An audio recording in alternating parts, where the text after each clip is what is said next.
വീട് കണ്ടെത്തി ആ വീടിനെ ഒരു കൂടാക്കി മാറ്റണം. ഈ മനുഷ്യർക്ക് അവിടുത്തെ മേപ്പാടിയിലെ അല്ലെങ്കിൽ മറ്റിടങ്ങളിലെ ക്യാമ്പുകളിൽ നിന്ന് വന്ന് താമസിക്കുമ്പോഴേക്കും ആ വീടുകൾ തയ്യാറായി നിൽക്കണം. അതായത് കുഞ്ഞുങ്ങൾ വരുമ്പോൾ അവിടെ പൂക്കളും അങ്ങനെയൊക്കെയുള്ള ആ രീതിയിൽ ആ വീടിൻ്റെ, അതായത് എൻ്റെ ഒരു സജഷൻ എന്ന് പറയുന്നത്, ഈ ദുരന്തത്തിലെല്ലാം നഷ്ടപ്പെട്ട മനുഷ്യരാണ്. അവർ ഈ ക്യാമ്പിൽ നിന്ന് ഒരു വാടക വീട്ടിലേക്ക് പോകുമ്പോൾ ആ വാടക വീട് ഒരുങ്ങിയിരിക്കണം.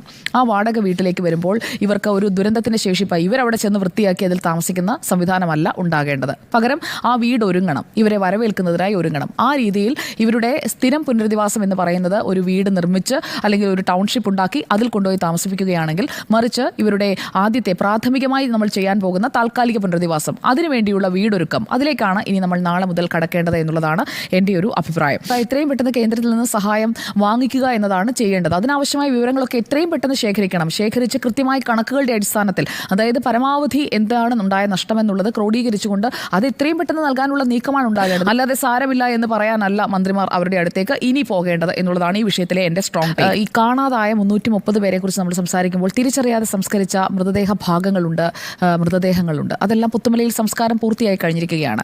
അവയുടെ ഐഡന്റിറ്റി അതുകൂടി പുറത്തു വരുമ്പോഴായിരിക്കും കൃത്യമായ ഒരു പിക്ചർ നമുക്ക് കിട്ടുക.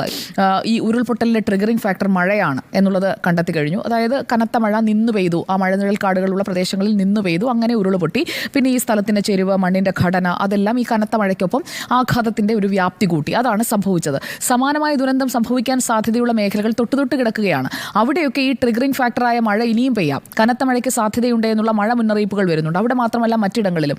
അവിടെയൊക്കെ ഒരു മുന്നൊരുക്കത്തിലേക്ക് നീങ്ങണം. നമ്മൾ ഈ ഒരു ദുരന്തത്തിൽ പകച്ചു നിന്ന് അവിടുത്തെ സെന്റിമെന്റ്സ്, അവിടെ എല്ലാം നഷ്ടപ്പെട്ട മനുഷ്യരെ കാണുമ്പോൾ ഉള്ള വിഷമം, അതെല്ലാം നമ്മുടെ ഭാഗത്ത് തന്നെ ഉണ്ടാകണം, നമ്മുടെ ഉള്ളിൽ തന്നെ ഉണ്ടാകണം. നമ്മൾ അവരോടത് കാണിക്കണം. ആ എമ്പതി നമുക്ക് വേണം. എന്നാൽ അതൊരു സിമ്പതിയായി മാറരുത്. നമുക്കിനി അവർക്ക് സിമ്പതി അല്ല വേണ്ടത്. ഇനി അവർക്ക് അതിജീവിക്കുന്നതിന് ആവശ്യമായിട്ടുള്ള കൃത്യമായ സഹായം, കൃത്യമായ സംവിധാനം അത് ഒരുക്കി കൊടുക്കുകയാണ്. അല്ലാതെ നമ്മളിങ്ങനെ സിമ്പതറ്റിക്കായിട്ട് ഇങ്ങനെ പറഞ്ഞുകൊണ്ടിരുന്നിട്ട് കാര്യമില്ല.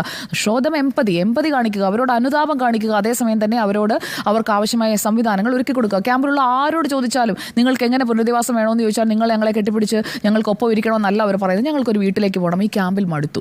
എത്ര ദിവസമായി? 12 ദിവസമായി. ചുരുങ്ങിയത് ഒരു 10 ദിവസമെങ്കിലും, രണ്ടാമത്തെ ദിവസമെങ്കിലും ക്യാമ്പിൽ വന്ന ആളുകളായിരിക്കുമല്ലോ. 10 ദിവസമൊക്കെ നമ്മുടേതല്ലാത്തൊരു വാസസ്ഥലത്ത് നമുക്ക് കഴിയുമോ? അങ്ങനെ ആലോചിച്ച് നോക്കിയാൽ മനസ്സിലാക്കാമല്ലോ. ഇതുപോലെ ഒരു സ്ഥലത്ത്, ഒരു സ്കൂളിലെ മുറിയിൽ അല്ലെങ്കിൽ മറ്റൊരിടത്തെ മുറിയിൽ നമുക്ക് പരിചയമുള്ളവരായിരിക്കാം, പരിചയമില്ലാത്തതായിരിക്കാം, മറ്റൊരു കുടുംബത്തിനൊപ്പം നമ്മളിങ്ങനെ പോയി ചട്ടിയും കലവും എല്ലാം അവിടെ കൊണ്ടുവരുന്ന ഭക്ഷണവും അങ്ങനെ എല്ലാമായി നമ്മൾ കഴിയുന്നു. നമ്മൾ വരുമ്പോൾ നമുക്ക് ഇടാനുള്ള വസ്ത്രം പോലുമില്ല. ആരെങ്കിലും തരുന്ന വസ്ത്രം ചിലത് പാകമാകാത്തതായിരിക്കും. അങ്ങനെയൊക്കെയുള്ള നമ്മുടെ മനസ്സിൽ തന്നെ ചില വിഷമങ്ങൾ ഉണ്ടാക്കുന്ന ഒരു സാഹചര്യം ആ ക്യാമ്പിൽ തുടരുമ്പോൾ നമുക്കുണ്ടാകും. ഇതേ വസ്ത്രങ്ങളും ഇതേ സാധനങ്ങളും ഇതേ ഭക്ഷണവുമാണ് നമ്മുടെ കുടുംബം മാത്രം താമസിക്കുന്ന ഒരു വീട്ടിലേക്ക് കൊണ്ട് തരുന്നതെങ്കിൽ ഇത്രയും ബുദ്ധിമുട്ടുണ്ടാവില്ല. കാരണം ഈ എല്ലാവർക്കും ഇടയിൽ എല്ലാം നഷ്ടപ്പെട്ടവരായി നിൽക്കേണ്ടി വരുമ്പോൾ ഉണ്ടാകുന്ന അവരുടെ ഒരു മാനസിക നില നമ്മൾ പരിഗണിക്കണം. ചെറിയ സാധനങ്ങളൊക്കെ അവർ വാങ്ങിക്കൂട്ടിയിരുന്നു, അതെല്ലാം നശിച്ചു. ഇനി അവർക്ക് എവിടെ പോയി താമസിച്ചു കഴിഞ്ഞാലും, അവർക്ക് സ്ഥിരം പുനരധിവാസം കിട്ടിക്കഴിഞ്ഞാലും ഇതെല്ലാം അവർക്ക് വാങ്ങണം. അപ്പോൾ അതൊന്നും ആ സമയത്ത് ആരും വാങ്ങിക്കൊടുക്കാൻ പോകുന്നില്ലല്ലോ. വീടൊരുക്കും, ടൗൺഷിപ്പ് ഒരുക്കും, താമസിപ്പിക്കും, പിന്നെ അവിടെ അങ്ങാടി ഉണ്ടാകും, ഇതെല്ലാം ഉണ്ടാകും. അവർ ജീവിച്ചിരുന്ന സാഹചര്യത്തിൽ അവർ ഉപയോഗിച്ചിരുന്ന ഇതെല്ലാം, ഈ സാധനങ്ങളെല്ലാം ഇവർക്ക് വാങ്ങി അതെല്ലാം സ്വരുക്കൂട്ടി എടുക്കേണ്ടതുണ്ട്. അതിനൊക്കെയുള്ള ഈ കൃഷി ചെയ്തിരുന്ന മനുഷ്യർക്ക് അവർക്ക് കൃഷിയിൽ തന്നെ തിരിച്ചു പോകാനായിരിക്കും താല്പര്യം. തോട്ടം തൊഴിലാളികളായിരുന്നവർക്ക് അത് തന്നെ ചെയ്യാനായിരിക്കും താല്പര്യം. വിദേശത്ത് പോകാനിരുന്ന ആളുകളുണ്ടാകും. അങ്ങനെ എന്താണോ അവർ ചെയ്തുകൊണ്ടിരുന്നത്, ചെയ്യാൻ ഉദ്ദേശിച്ചിരുന്നത്, അതുകൂടി മനസ്സിലാക്കിക്കൊണ്ട് വേണം അവരെ പുനരധിവസിപ്പിക്കാൻ.